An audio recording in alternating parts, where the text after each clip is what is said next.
This is the Traditions 50 caliber St. Louis Hawken. I recently put this gun together. As you can see, I still have not stained the stock. I haven't done anything with the brass other than the dry fit. Nothing with the barrel. So I got it all the way through opening the box, reading all the instructions, everything that came with the rifle, all the way through dry fitting it. And when I went to upload that video, my dumb self deleted the video. So I'm sad to say that you get to miss 2 hours of me being me and me building a gun. But that being said, I have to take this gun back apart to get the stock ready to stain and finish. So what I'll do is, as I take the gun apart, I'll kind of walk you through what happened as best I can, because that's the best I can do for you at this point.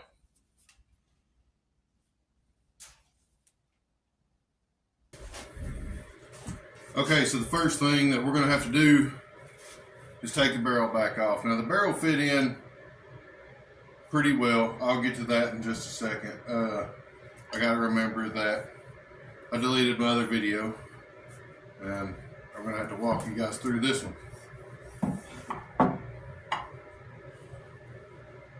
So the wedge was really tight. I had to do a lot of work just to get the wedge in, and it's a pain to get the wedge back out. I'm not sure. I actually said in that video, I'm not sure how hard this is supposed to be, but as you can see, I have to kind of tap it through. But that was a lot easier than the first couple of times I took it out.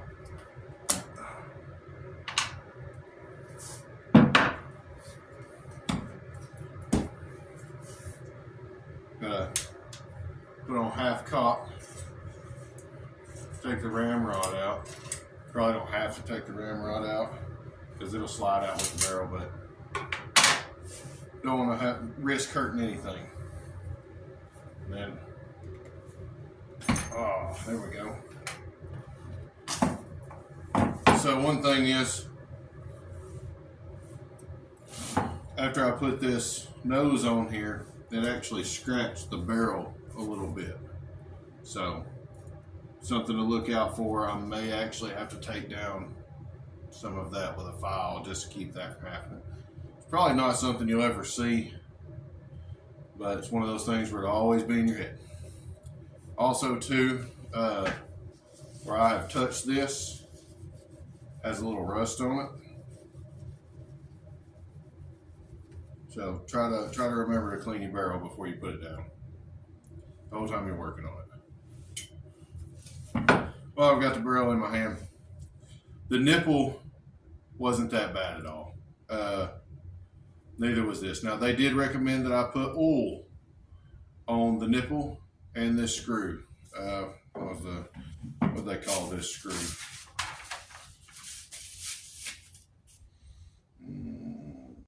A few moments later.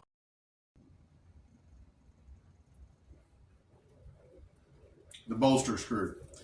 So they did want me to put oil on the threads of the nipple and the bolster screw, and I did screw them in and back them out a few times to burnish the threads, because it says to burnish all the threads. The sights are plastic, but they went on pretty well. I didn't have a whole big problem with that at all, really. This up top, I did have to work a little bit of the dovetail right here, but I didn't cut the barrel. I only cut the plastic because I want to get the metal sights. I'm going to bring you over here. I will show you one thing that I did have a really bad problem with, and it did take me 20-30 minutes to fix it. It's one of these screws right here on the rail, this front screw. Making sure it wasn't loose again, but it was loose. I want to show you that, show you what I did to fix it.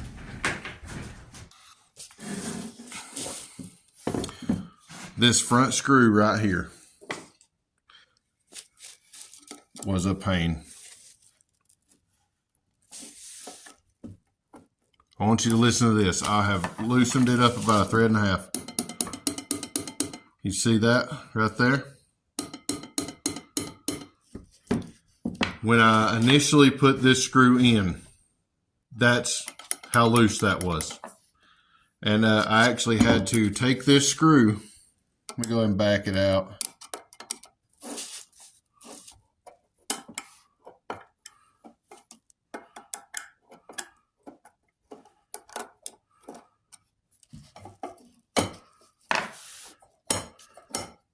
I actually had to take this screw and file the tip of it. You see that? Sorry, I've got my old cracked up, beat up hands, but I actually had to file the tip of that. Those are man hands, by the way. Just so everybody knows, those are man hands.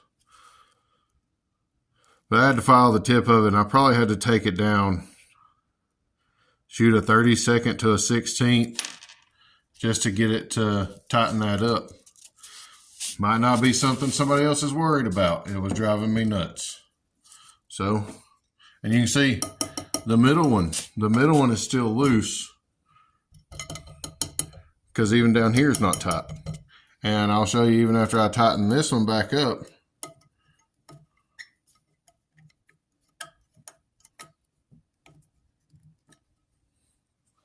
You see up here, nothing. But once you get in the middle, well, there was a little bit more. I can move it with my fingers. Let that focus up. See that? And that screw's tightened all the way down. Right here, this tenon wasn't all that bad. I did have to file some of it off, but it was more because it had this thick powder coat on it. And so I just had to take some of the powder coat off, and I took a little punch, little Harbor Freight punch, and knocked it in. Went pretty center. You can see my little punch mark right there. But you see how, you see the ring, the what's the words I'm looking for here? You can see the texture of the paint on that tenon. That's how thick that powder coat is. But besides that, everything went smooth. I will say start all your screws beforehand, because if you don't, you will wind up getting one off or so on and so forth. You know how it is. I'm pretty sure I said start all your screws and everything, even whatever IKEA bookshelf you're planning on building. The wedding bands, they do not come like this. It is a thin little cut just right along this edge, and it's only about a 32nd wide, maybe a 16th wide. But I took a dovetail file and worked those back a little bit more, just to add a little bit more to it. And that took probably 15 minutes altogether to do both of those. So not that bad. And I think that's about it on the barrel. People do talk about the screws inside here hanging up on the ramrod, and they do a little bit. Let me get a ramrod in here. They do a little bit, but I mean, you have to hold it to it. You can hear it catching. But this is not the way that you're going to be using the ramrod. The ramrod will be like this. And see, it went in fairly well there. Come out. Or it's going to be straight up and down. Like most of the time, it's going to be straight up and down. So this should never be a problem. I did say, however, that if you wanted to, I wouldn't see the problem with after all is said and done, taking a little round file and going in there and filing that screw down a little bit after it's set in stone that that's going to be there forever. All right, let's move on to the stock. The stock took a lot of work.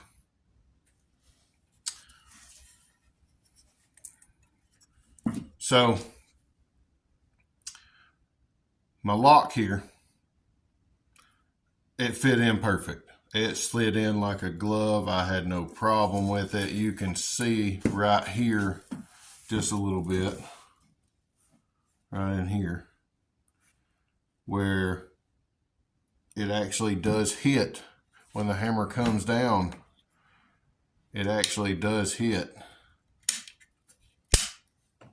on the wood just a little bit, and it's not bad, but probably have to take that down a little bit. And you, while we're here, you can see just how deep the tang is. That's set.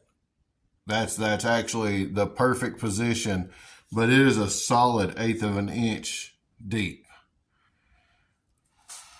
So I'm not sure exactly how much that's supposed to be like that.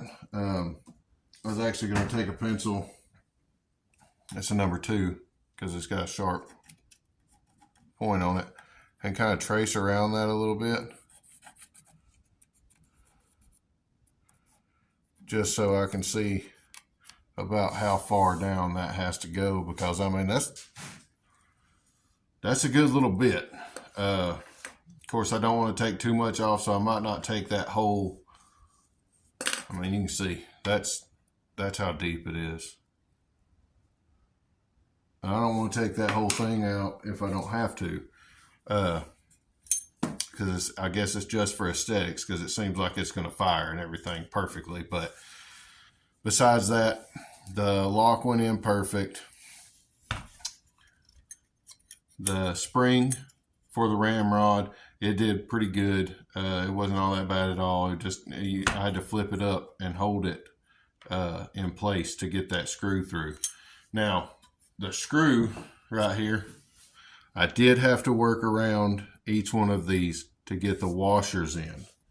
But what I did was I wrapped some 120 grit sandpaper. You can see on the end of it here where it worked around. That's how deep it was.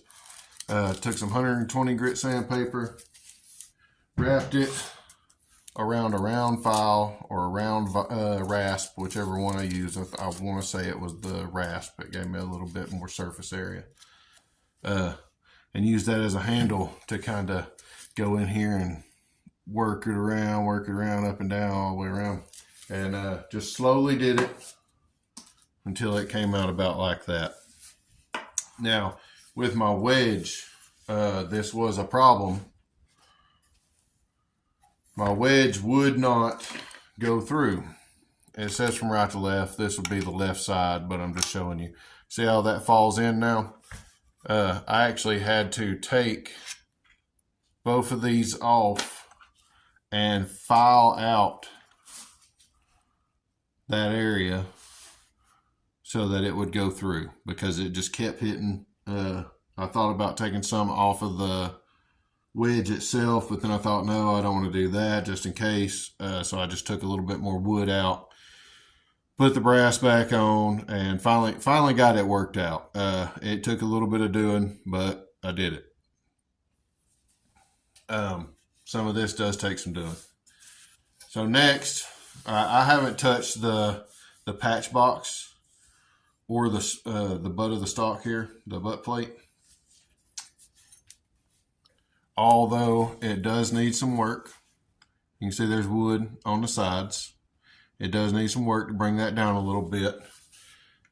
The patch box is fairly good. There's just a little bit of raise right there.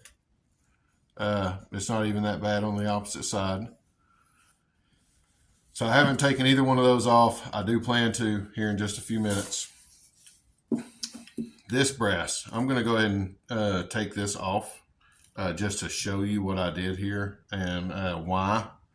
But you can see it's still inset a little bit right there. not so bad back here, but I did that spot myself because it wasn't long enough to receive the brass. So let me take this off. I will say you will need a small flathead or slotted screwdriver, whatever you want to call it. I guess it all depends on who your papa was. I call it a flathead.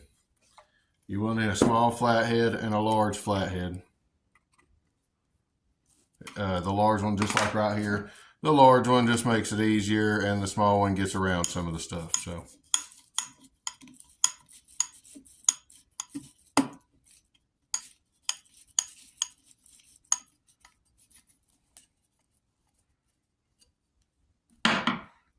It says that you can pre-drill all of these holes, but instead of pre-drilling, I took an awl and just started a good hole with the awl and ran it through. Sometimes if you're not real steady with a drill, it can shift on you. You know, you got to be pretty level. It can make a little bit wider hole than what you wanted it to just by the little wobble of it. Anyways, an awl would probably be the best way to go, even though it says that you can pre-drill each hole. So this is going to be pretty tight because it was made that way. You can see, I don't know if you can see, but right here at the tip of this screwdriver, that's where they had it routed out. So I had to come back 1/4 of an inch from that to make that brass fit. And for that, I used a round rasp. I used some sandpaper, and I think I used a little palm gouge that I have. I've put it up. I don't know where it's at, but anyways, just take your time with it. A piece of sandpaper would do great. I didn't want to use any power tools because this is a fairly expensive gun for you to be able to screw it up real easy. So I just wanted to take my time with it. I would do a little bit, put it back on there, do a little bit, put it back on, do a little bit, put it back on. And with that, I also found the cast marks on the brass. The brass does have cast marks on it. They are at the ends of each one. Right here was pretty bad. So I had to file down the cast marks there. I had to file down the cast mark back here, right here on this end.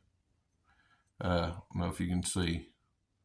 But anyways, they also had a little nipple right here. You can still barely see it if it catches the light. You see the circle? That was a nipple, and it was on both ends. And it was sticking out pretty good, so I had to file it down. I didn't file this little piece off right here because it fit pretty well. I did file the front of it a little bit, just to round it over. Besides that, I basically just wiped it off because they have so much oil on all of these little parts. I understand that they don't want any of the steel to rust. They probably don't want the brass to start to tarnish or whatever. That's up to you, I guess. But just in touching the stock is darker. It was really white when I took it out of the box. It is actually darker because of the oil on all of this, even though I was consistently wiping my hands. So just a heads up, when you open this and you go to playing with all these little parts and you're looking at them, you're all excited, and then you grab that stock, you're going to leave a greasy handprint on that stock. So don't do that. All right. So the trigger assembly, it went in like a dream. There was nothing to it. Let me take the tang screw out first here. Yeah, there was nothing to it at all. It went in just great. The tang screw, I did have to line up the tang, and I'll tell you how and why. It's a bugger because it's tight in there, see? So the tang actually rides that screw right there. that goes through to the lock. But all of this was sticking out about 1/8 of an inch too far. So I had to wind up taking I had to take this screw back out, and then I had to take wood from here, here, and here, way down here, and this to get it to come back. And it needed to come back, like I say, about 1/8 of an inch to line up with this hole. Also, I had to do that. Sorry about the lighting. I had to do that just so that the hammer would fall on the nipple correctly. And you can actually see my pencil mark now. See that line right here? That's how deep that tang actually sits in. That's a lot.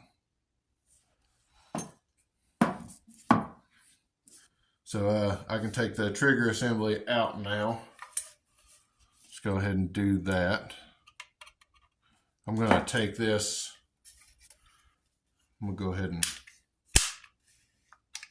close that up. Let me take this trigger assembly out. And some of these angles, if you're planning on filming this build, if you're going to do this build and you plan on filming it, do yourself a favor and get 2 or 3 cameras and set them up in different spots, because the angles on this thing can upset you. All right, let me get this out of here. There we go. The trigger assembly worked amazing. See that?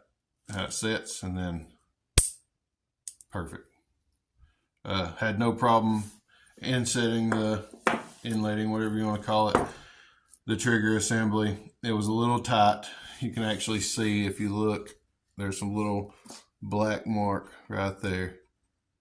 That's where I had to force it in. Now it wasn't, I didn't have to beat it in with a hammer, but I did have to put it in. I still got a little bit of wood falling out that apparently I didn't get all the way out before, but it is what it is. Inside here, this was really, really hairy, if you know what I mean. Just a bunch of loose pieces of wood from where the router barely cut in, or whatever. But I had to go in there with a file and file it all out. And I didn't take any wood from the inside of it. I basically just knocked all the fuzz out of it. It was a pain, but it was a pain because it took so long. Just because I was taking my time. It wasn't really hard to do. You just have to take your time and do it slow. That's what sucks, is you have to do it slow. So we'll come up here. We'll take this off. Now, these washers are probably never going to come out again because they are tight. And you see, that's it for the lock screws. Then the lock came out. I love the way the lock is assembled. They have a little adjustment screw right here, right behind the hammer. And I'm hoping that I don't have to play with the adjustments. If I do, then I'll have to research that. But all in all, it works fairly well.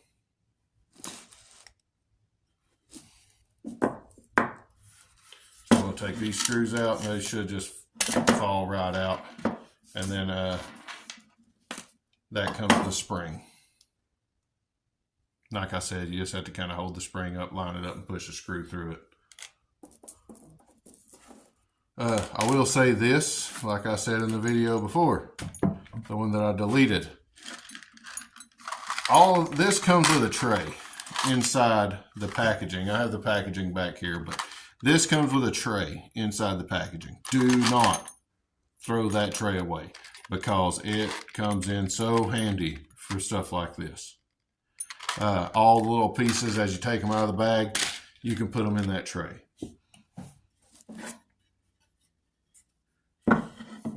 There was a little bit of wood in here that needed to come out. It's still just a little fuzzy, but I just broke that off of my finger.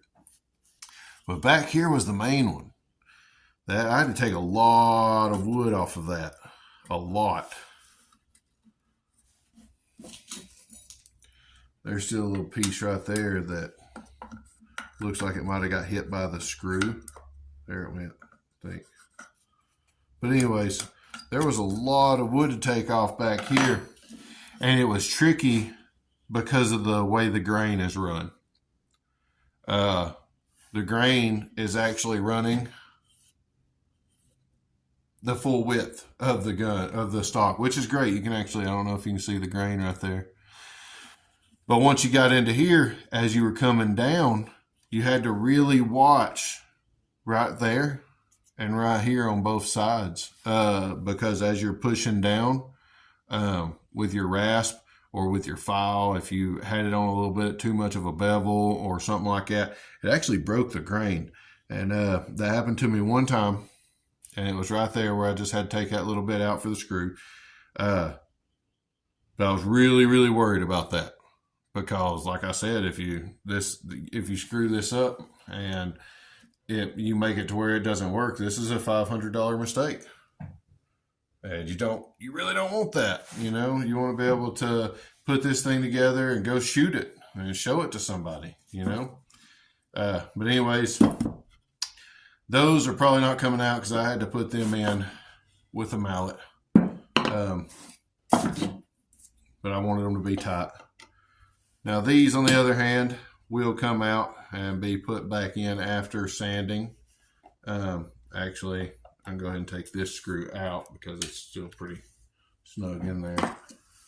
But I just want to take a little bit of that off. Oop. See, some of it, I won't even have to take anything off. Somebody's probably saying, don't rub the eraser on it, but it's all right.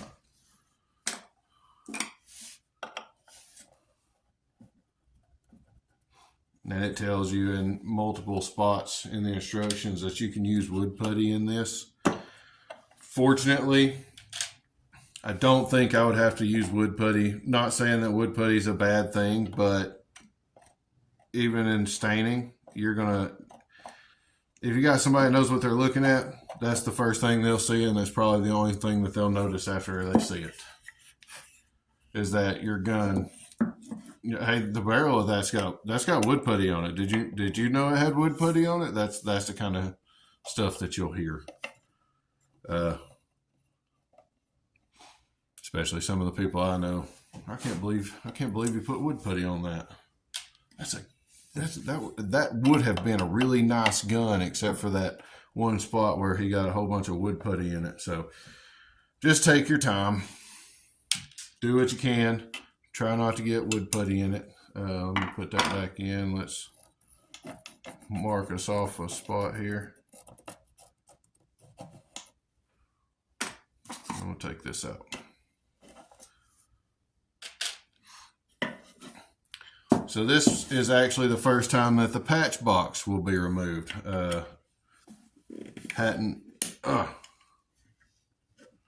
Because it comes with the patch box attached to it.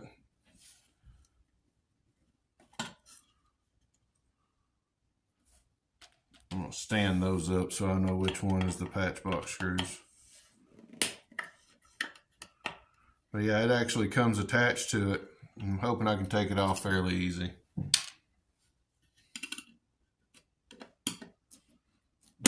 I can't even get my fingernail in there to open that. That's mostly because I don't really have a whole lot of fingernail.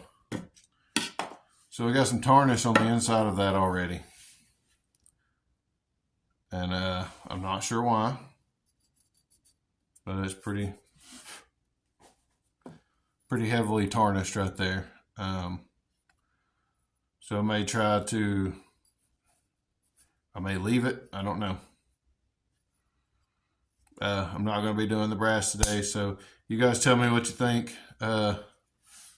Just say yes, leave the tarnish, and re-age the brass, or clean the tarnish off and then age the brass.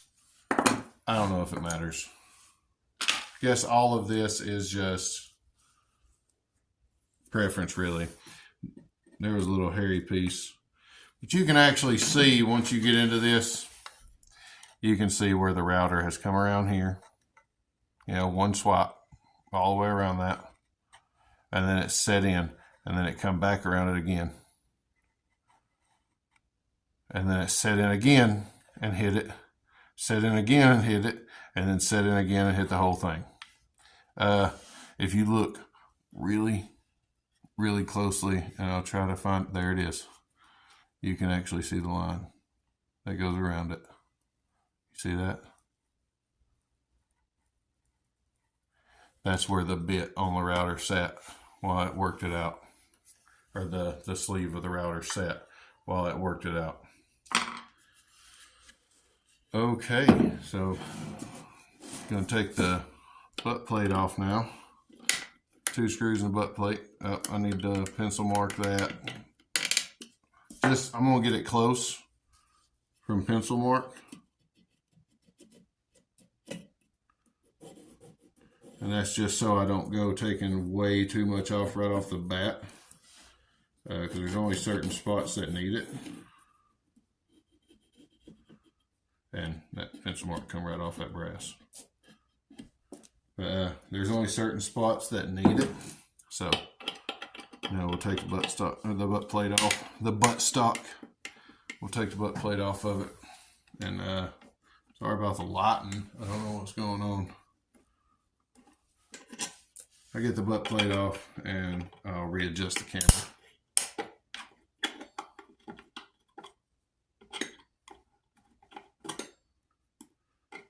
So there's 2 screws, one up top, and then one back here in the back. And these screws, they're wood screws, but they're a little bit longer than the other wood screws. So shouldn't mix it up too much. Here's the manufacturing date, which is pretty cool. So this stock was actually built on the 24th of February, 2023. So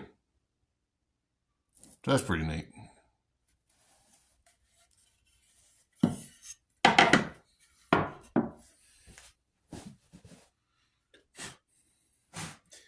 gonna keep that just because.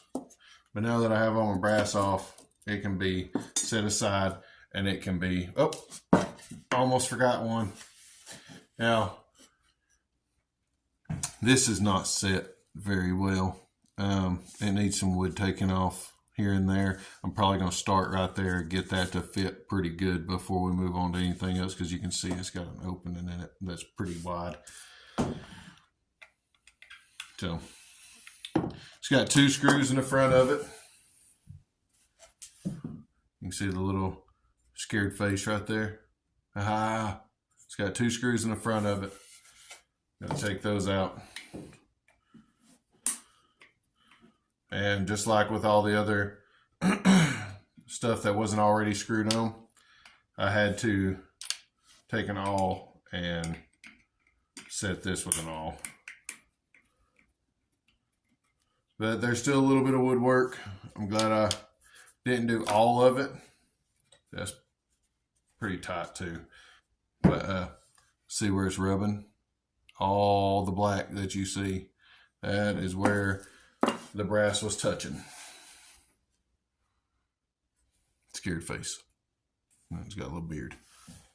All right, so probably going to start with the nose and work my way back. It's going to be a bunch of work on it a little bit, put a piece in, take a piece out, work on it a little bit. So there may be some editing done where, just to save some time, I'll tell you guys what I'm going to do and how I'm going to do it, and maybe show you a little bit of it and then skip to I'm finished, because some of this stuff does take time because I am only using hand tools. I don't want to overdo it. So just bear with me. Let's get through this thing. If you need to, if there's a certain spot that you want to find, then just skip ahead, and I don't blame you.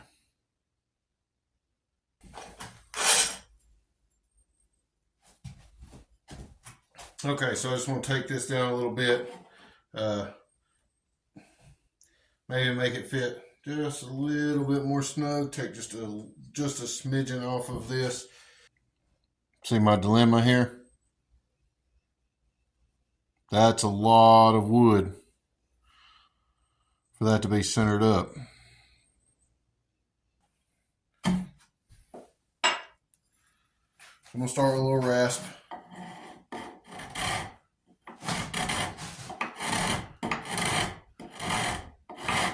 This is a kind of coarse, so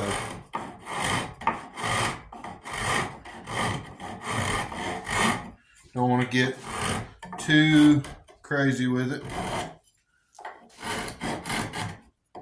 Basically, just knock the top off of them.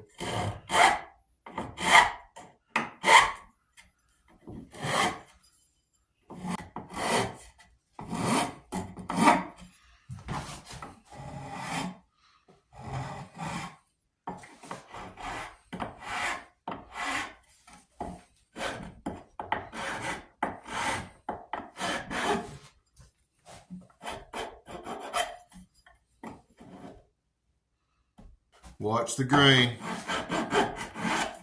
whenever you're using your rasping files. File, not so much as a rasp. But whenever you're using a rasp, it really only cuts one way. You don't want to cut too much of your, you don't want to cut too deep into your grain and lift it up.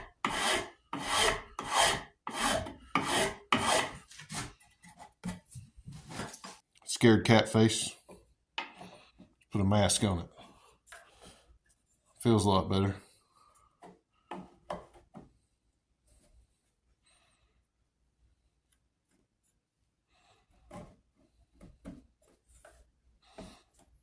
That right there is the way it's supposed to ride. So something is still holding it up just a little bit. Not by much, but just a little. Give her a tap.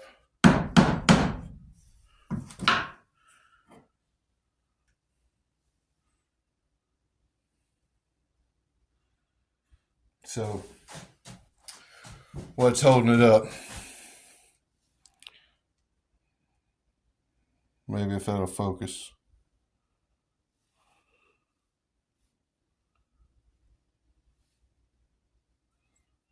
All right, so you see the two circles? Not the cuts, not the holes, but the two circles.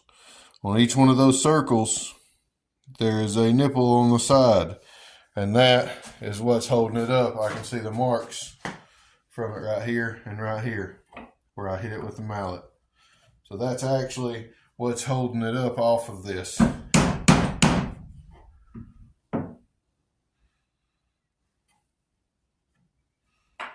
So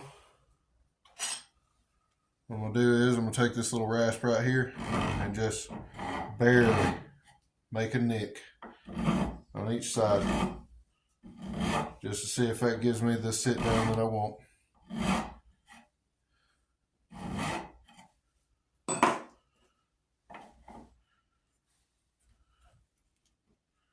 Turn it where it's supposed to be at.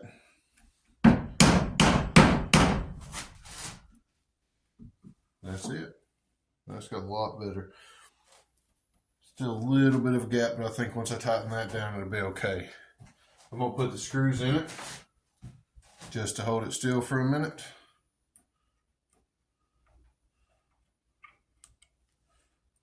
Just remember, before you tighten down the screws, start both of them. That way you don't have to fight it. They don't go in crooked.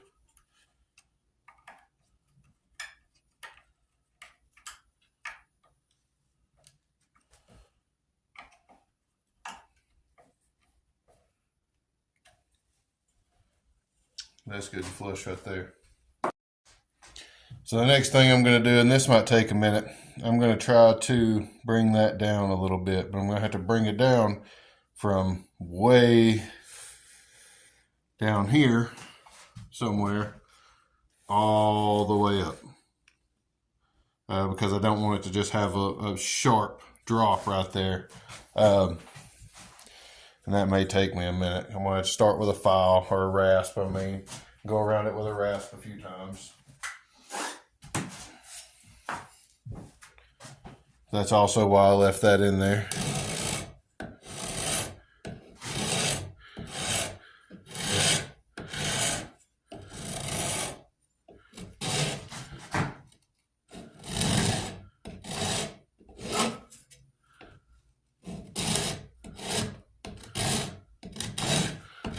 And just remember, a rasp removes wood quickly. So I'm going to take it down right here, and then I'm going to fade this out. And then I'm going to go from a rasp to maybe a file, coming down even farther, and then blend it all with sandpaper.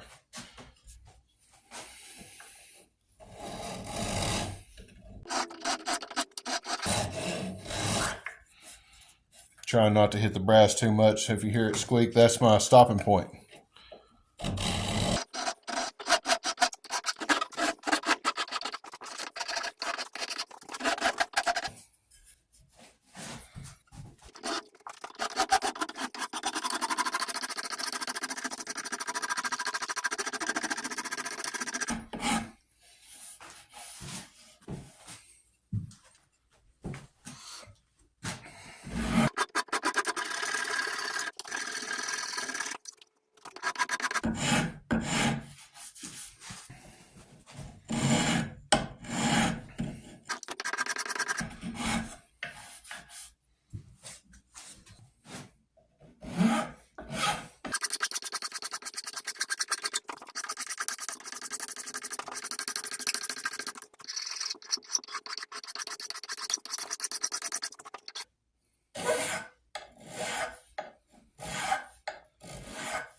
That looks a lot better.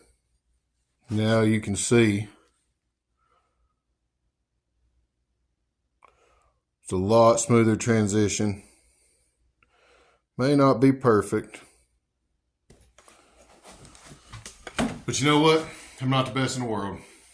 I'm just the best we got. Let's blend it in with some sandpaper. We'll start with 120 grit, and I'm gonna work my way up to about probably 300.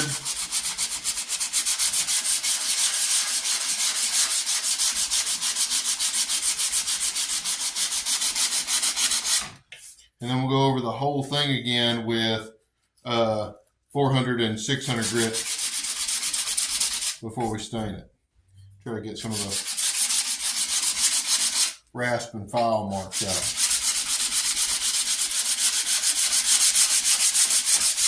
Blend it in really well all the way down.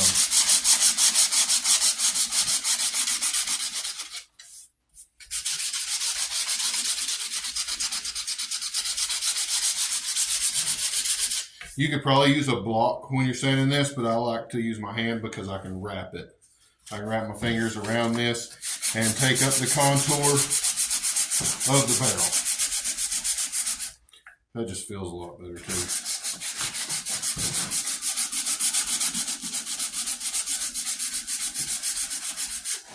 Also, if you wanted to, you could probably take the brass off. That probably wouldn't be a bad idea. I believe that I will go ahead and do that actually.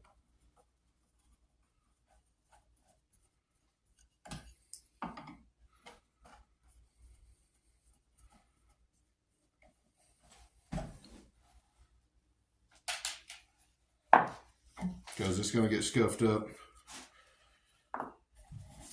Now, I'm not trying to make the world's prettiest rifle. I want it to look kind of rustic, maybe not beat up,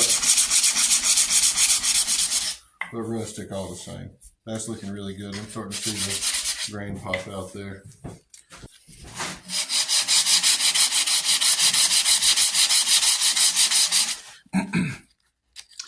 When you're sanding, you can sand in circles. I see a lot of people sand in circles. You'll see me going up and down, but that's because that's the way my grain runs, is up and down. And so whenever I finish sanding, I won't have any scratch marks going across the grain because I'm sanding with the grain.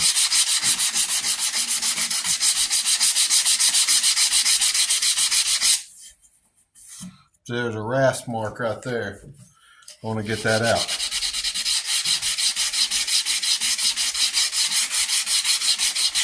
I don't want that to show up later.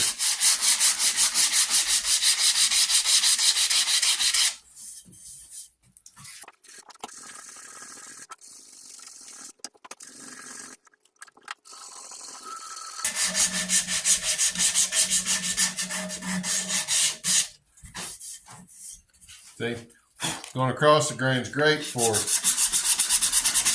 smoothing things out. Got a little bit of roughness right there. It's great for smoothing things out, but when you go across the grain,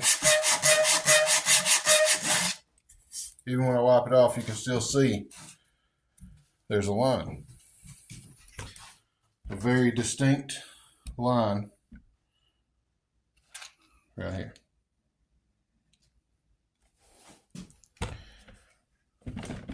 And that's why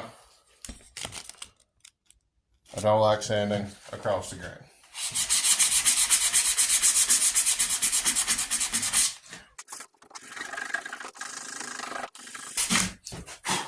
Put the brass back on there and see what it looks like. Make sure I'm not taking too much off of anything, any certain side.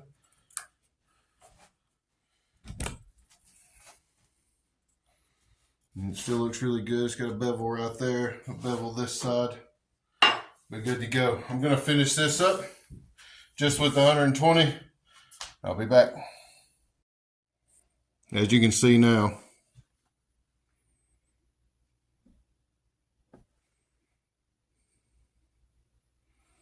that is a lot better.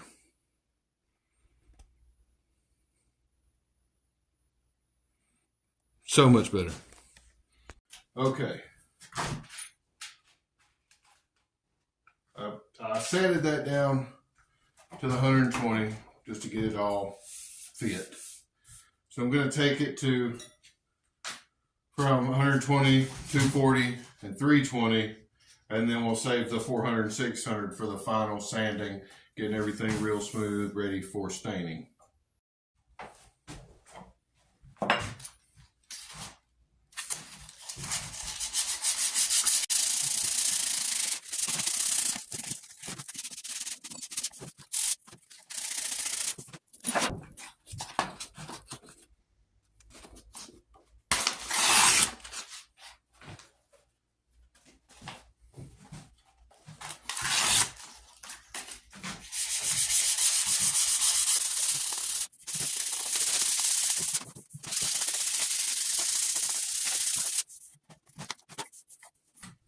I honestly think that the wood may be smoother than the brass. Okay, so here is where the wedge goes. And it's got those little brass washers or whatever you want to call them. But it's raised up just a little bit. So what I'm probably going to do with these on this side and the other side is just take some sandpaper. I'm going to start with the 120. And I'm just going to rub it down a little bit. See how it fits now. That feels good. That feels good all the way around. So I'm going to hit it with the 120 or the 240 and the 320.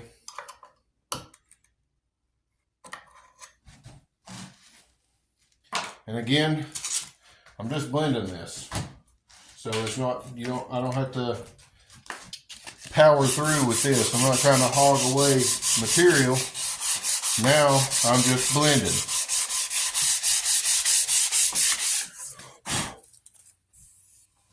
That's pretty smooth. Try not to get rid of any of that. The raised right there. Round it over probably wouldn't hurt anything, but all right, I'm gonna flip it over and do the same thing on the other side, and then we'll move on to the next one. So here's where the tang goes. And this was, you don't remember from the first of the video, really kind of deep. See? I don't want to take away too much of what's already here, if I can help it, but that's kind of a lot. And you can see where the hammer hits right there on it. So I'm going to be taking some off. Going to start with a rasp, and I'm just going to go real slow with the rasp. Shoot, I maybe even do a file, I'm not sure. Let's try the file first, because I don't want to break that off. So let's try the file first. So I've got this little, let me try this first.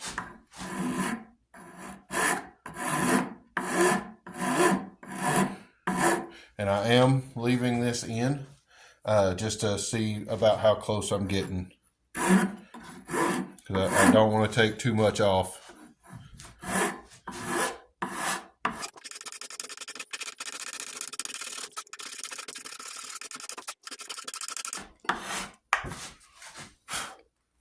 I'll try to get it pretty dang close. And then go to something that is not as aggressive.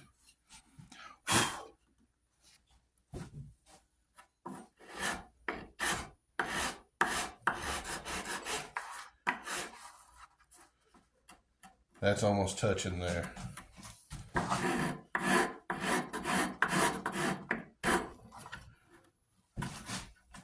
That's a lot better. Do the same thing over here.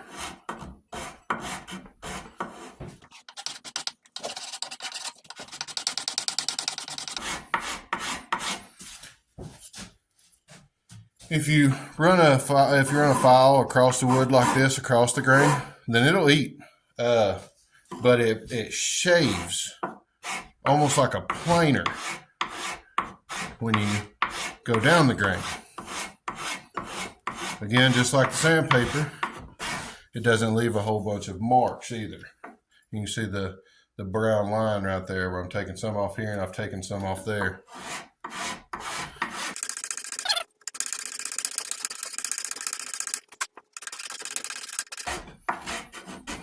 There's a little bit more meat to move on this side than there was on that side.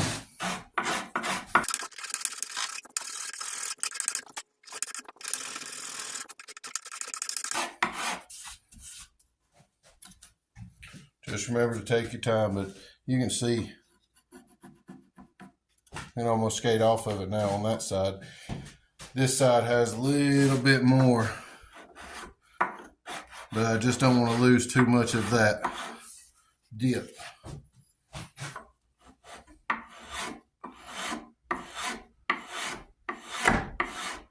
Don't ask me why, I don't know.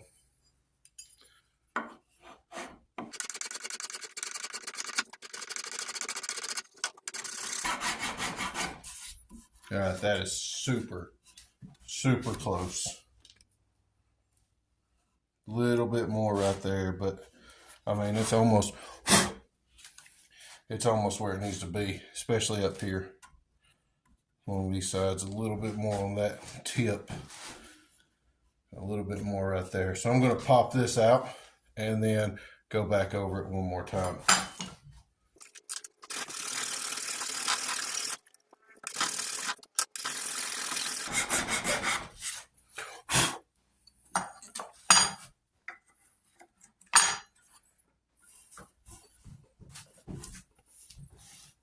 Now that's a lot better.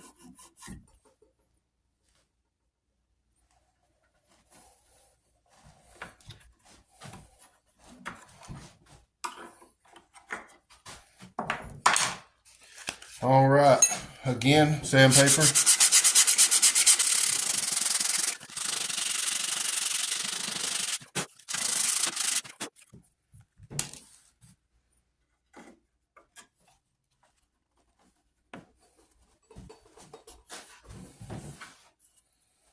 I like that. That's a good fit now. So I know the trigger assembly sits in there pretty good.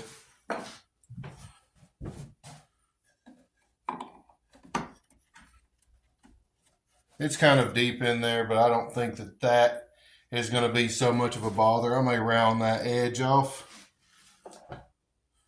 but the trigger guard is raised up. Not so much on the back. Not so much on the back here, but definitely up in the front. See how that's raised up? I don't guess it would matter too much to anybody, because nobody's going to see that at all. But me being me, I'm going to take some of that down. I'm going to round this edge off right here. So I'm going to go straight at it with a rasp.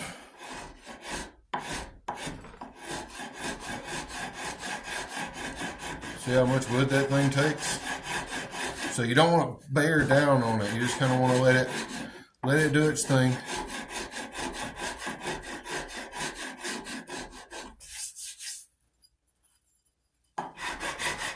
Come to the file.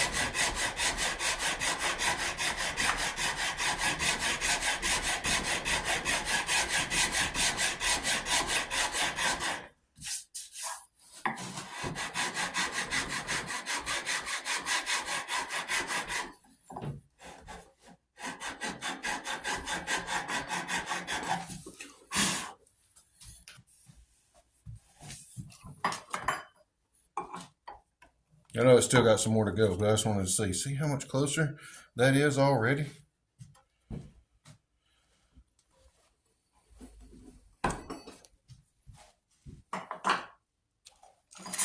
Swap over to a different file here.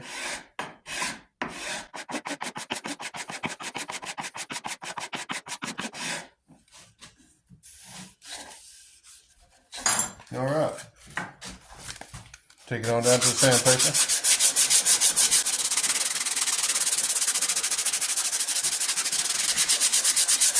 Again, going with the grain. Even though I'm going back and forth, I'm following the grain up, following it down. You're going to come out with a lot cleaner sanding. So you're going to come out with a lot cleaner sanding if you do that. That's a promise. See what it looks like now. My God, like it grew there. Look at that. That's a major difference. I can still take it down a little bit, but you know what? Why not? Okay, so that looks really freaking good. It feels really freaking good. I think that's going to be it right there. Just to get a dead eye view of the buttstock here, there's some fuzz.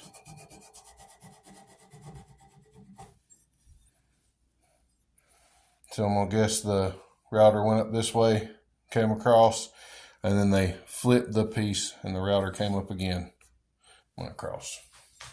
That's about how a CNC works, because I don't see everything else as one solid piece. So I know this is solid.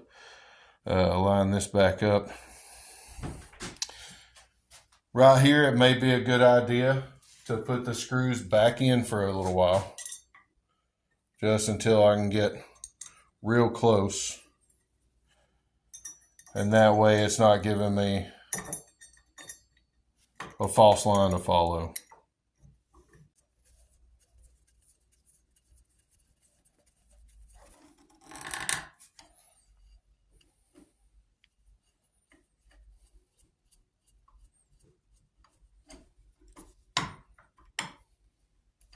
Okay, so I got the top screw in, got the back screw in. You see the wood? That's the wood that we're trying to remove. There's not a whole lot. But the thing about it is that you have to fade it into the side. On this side, we have to fade it back, but not into the patch box. So on this side, we have to fade it back to match this side. This should be pretty fun.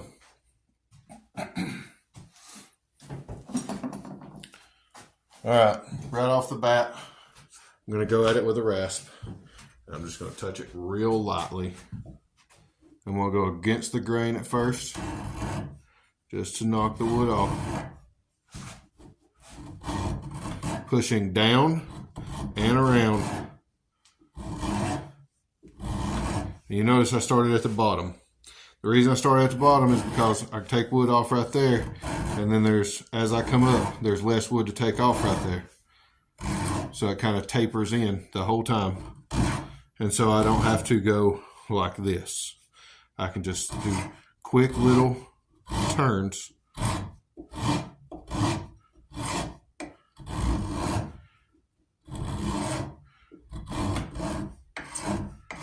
And knock that wood down.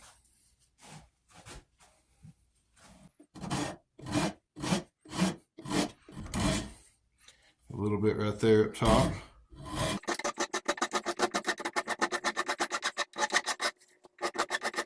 So I don't want to get too far into that patch box. I'm going to have to stop right there. And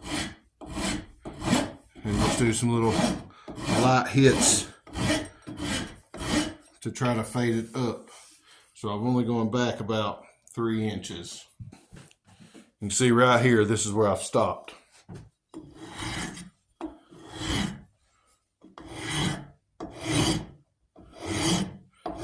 I usually rasp with one hand on the rasp, give me more control, but trying to let you guys see it. That's pretty rough, but I'll take it down a little bit more with a file. Got some at the top right here. I don't know how well you can see this, got a little hump in it, so I'll take it off too. I have to work one side and then the other. That side's not that bad. That little bit of stuff is already done in.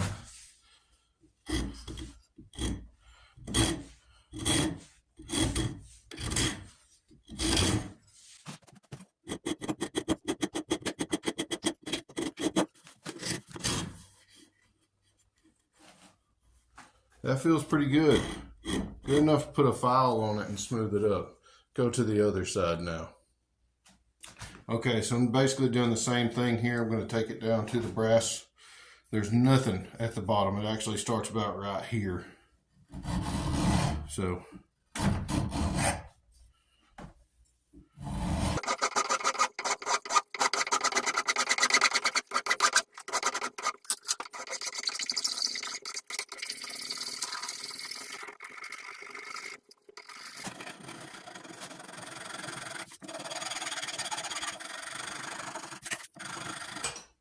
all right, take the butt plate back off and sand everything.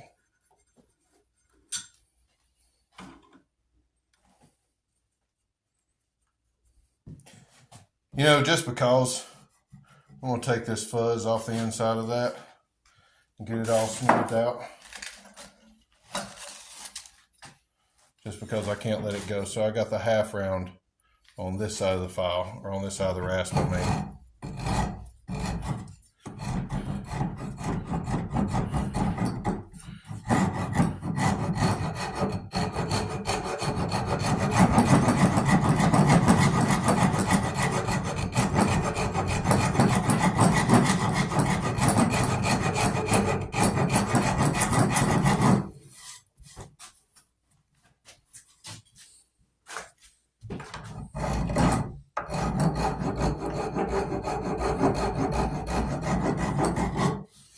The only reason I'm doing this is because if I built this rifle,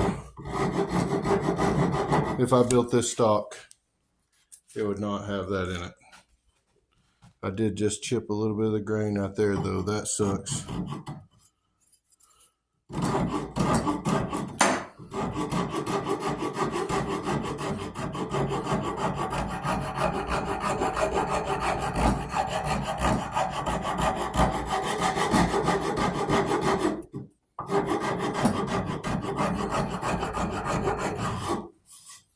Quite the risk for something you're never going to see again, but I got the fuzz off of it. So I'm just going to kind of freehand sand it all now. By which I mean, I'm not going to have it in a vise.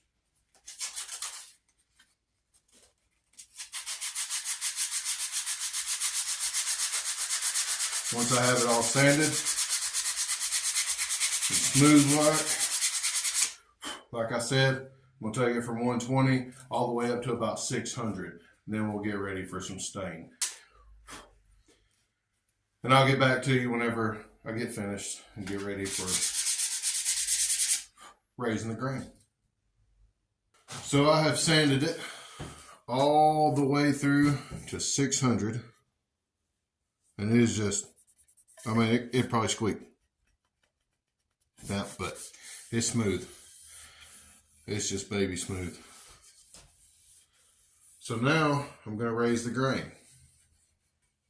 Ooh, I see one little spot. Oh, wrong side. I don't know if that. Anyways, there's one little spot right here that needs to be sanded down a little bit more. I don't think it would matter, but it matters to me. I put a whole lot of work into this to make sure it looks good. No point stopping now. There's the 320. So that was just the 240. There's just one little spot. There's 400.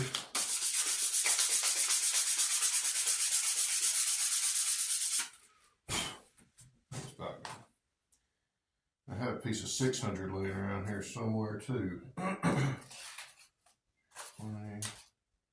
400. And where I just at? 600.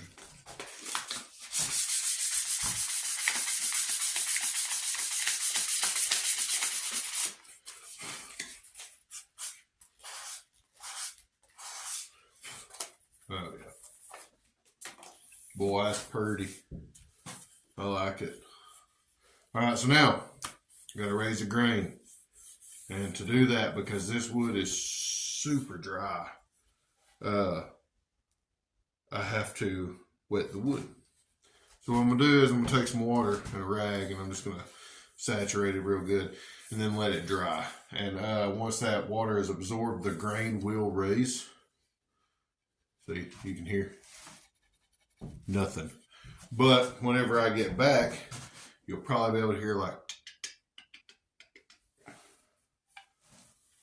So let's get some water on a rag. Now use a clean rag. Don't use a dirty old messed up rag. If you're doing any kind of shop work, these are your friends. White rags. There's no paid promotion from White Rags, so if you don't buy them, they're not gonna hurt my feelings.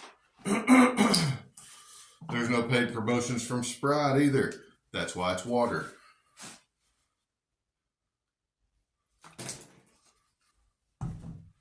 God knows I wouldn't put Sprite on this.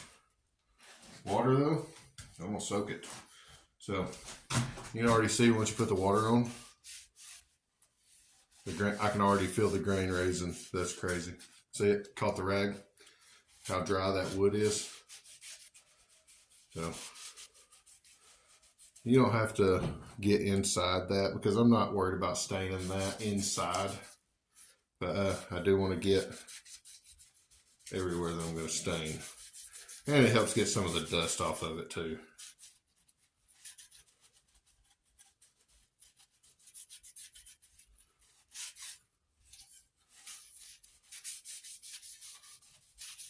Kind of a pretty stalk, just like that. So that would be the same as like a natural stain right here.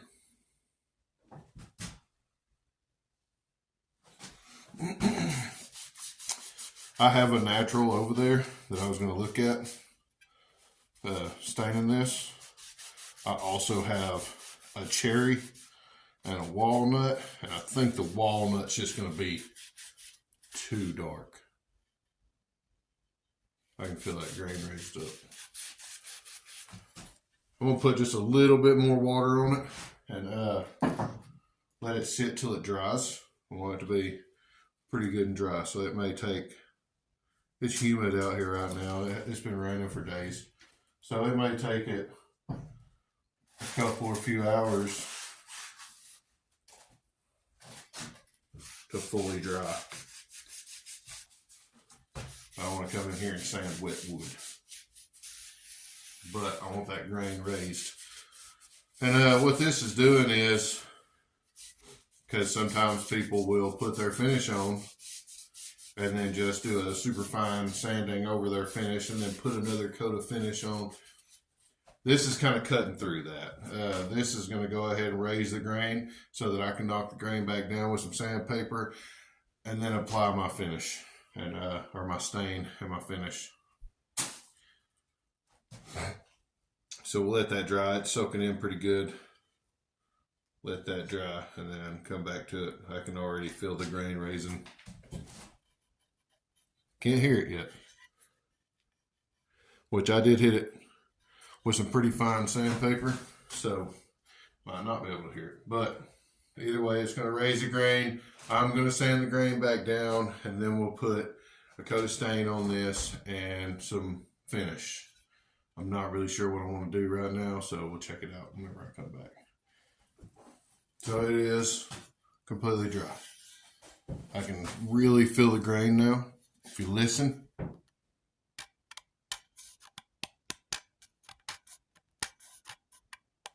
you hear it? Anyways, so I'm gonna go from, let's go from 320 back to 600 just to knock that grain back down, and then put a coat of stain on it.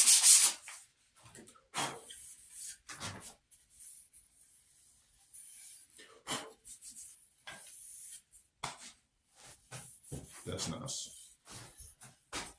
Now listen, same spot, same spot. Nothing.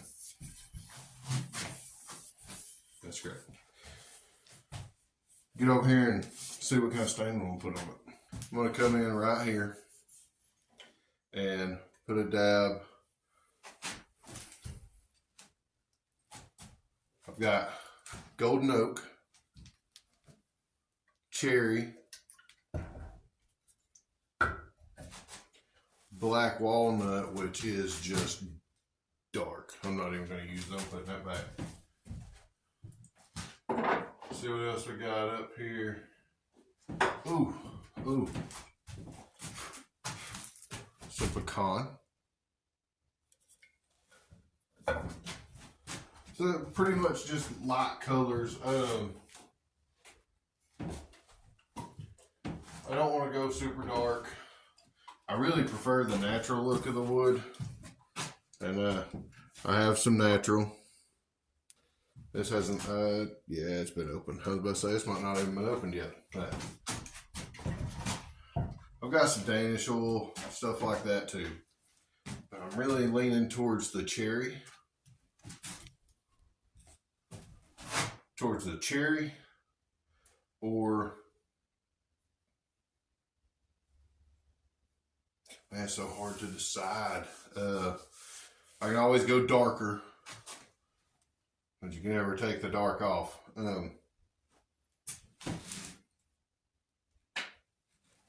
Cheater key.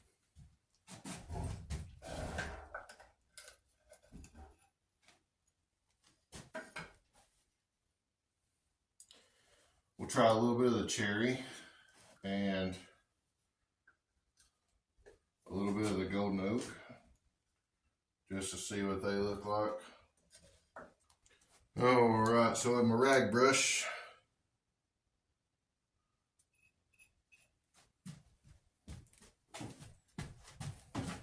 let's go in here.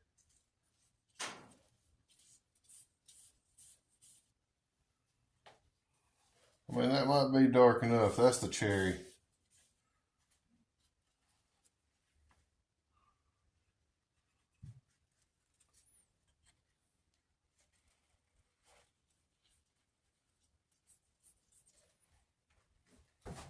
That might be dark enough, plus a little oil. I don't know. We'll come just below it and try the oak.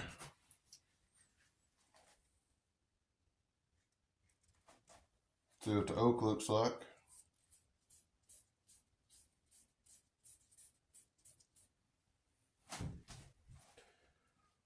I think I'm a little bit more partial to the oak. It's got more pop to it. Hard to tell because it's still wet, but there's the cherry, natural cherry. There's a golden oak. I think the oak's got a little bit more pop to it. I think the oak's going to be what we use. I'm going to give this a little dry dust down right quick just to make sure everything's off of it.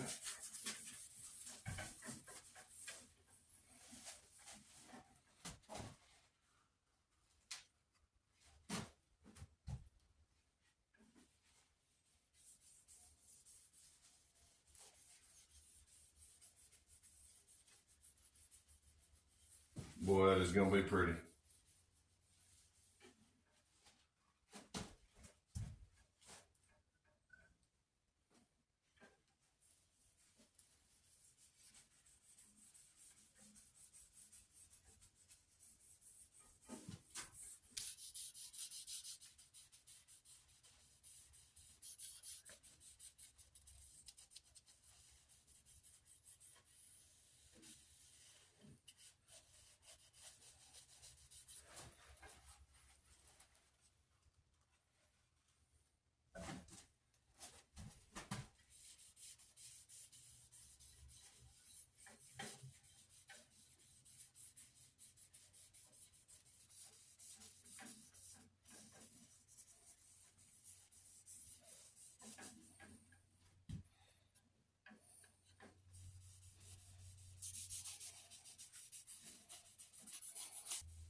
I don't think that looks too bad at all.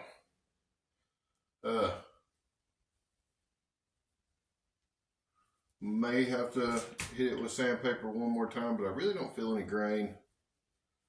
It's usually good to take some, like, I don't know, double alt Brillo or something like that, you know, and hit it, but I think it'll be all right. It's going to be a rough country rifle, so yeah, I think it's going to look beautiful. I think I'm probably going to coat it one more time just to darken it up a little bit. But I think that's going to contrast with that blue barrel and with Age of the Brass. I think that'll look really good. And I got some, like I say, I got some, once I get it to the color I wanted, I got some true wool that I'll put over it too.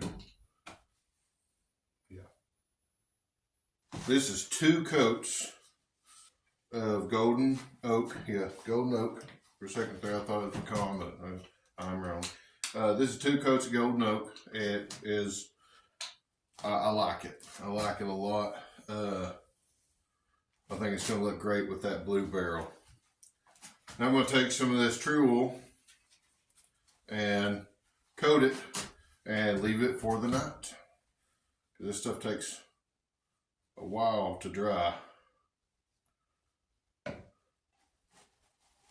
Start right here at the bottom and just kind of work it in real good.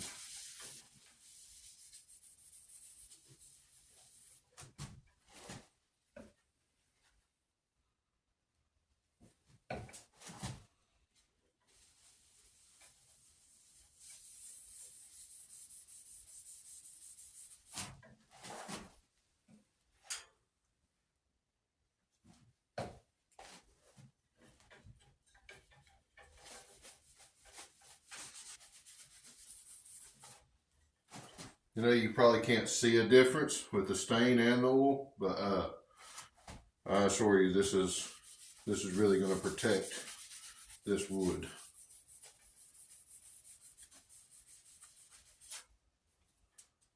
Show you what the wool looks like with no stain. See right down in here.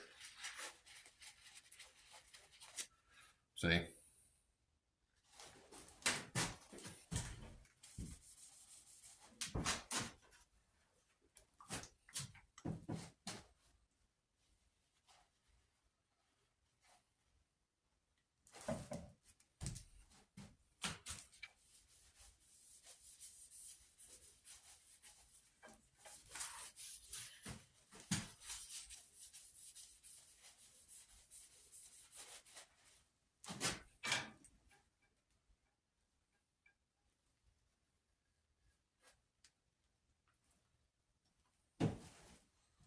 Spilled a little bit of it. I don't want to put it back on my table, so.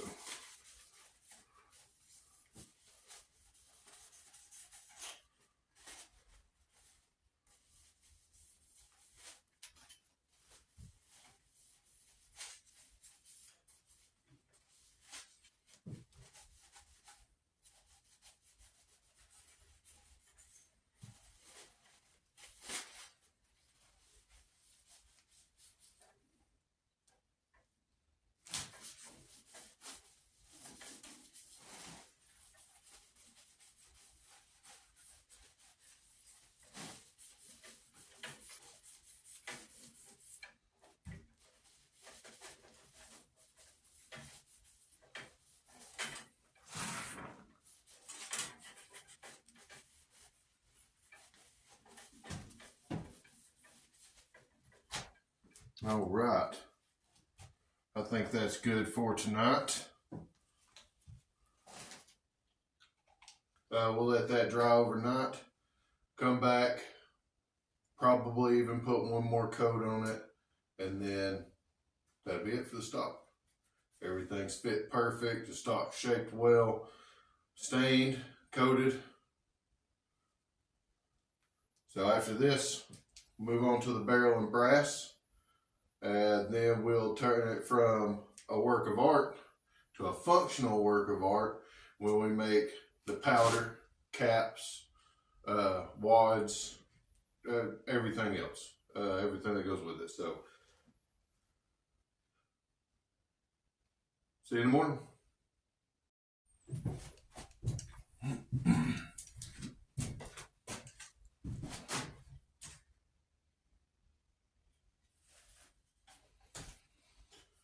Okay, so now it's the next morning. It's dried up pretty good. It's looking great. I'm gonna put another coat of this true wool on here and let it set for a few more hours. Let it dry up again, and then I guess that'll be the end of the staining. We'll get this thing put back together, make us some powder, so on and so forth. Put this true wool back on. Ooh, that's way, way, way too much. Let's drip some of that back in there. There we go. Problem with that. All right, so here it is. All stained and finished. I got under a little bit of the light right here. I may have to take a step forward, see if you guys can see a little bit better. Look at that. And that True Oil has put just a shine. You see that sheen on it? That looks really good. And I think that it will contrast with the blue on the barrel. I know this is probably a little darker, but look at that. I'm proud of it. I think that's going to look really good. So next time,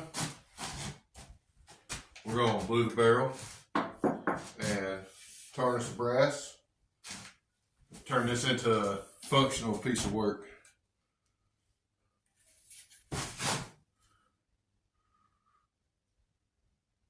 I just wanted to end each one. I don't want me pointing the gun at you, but you understand. All right, guys. We'll see you next time.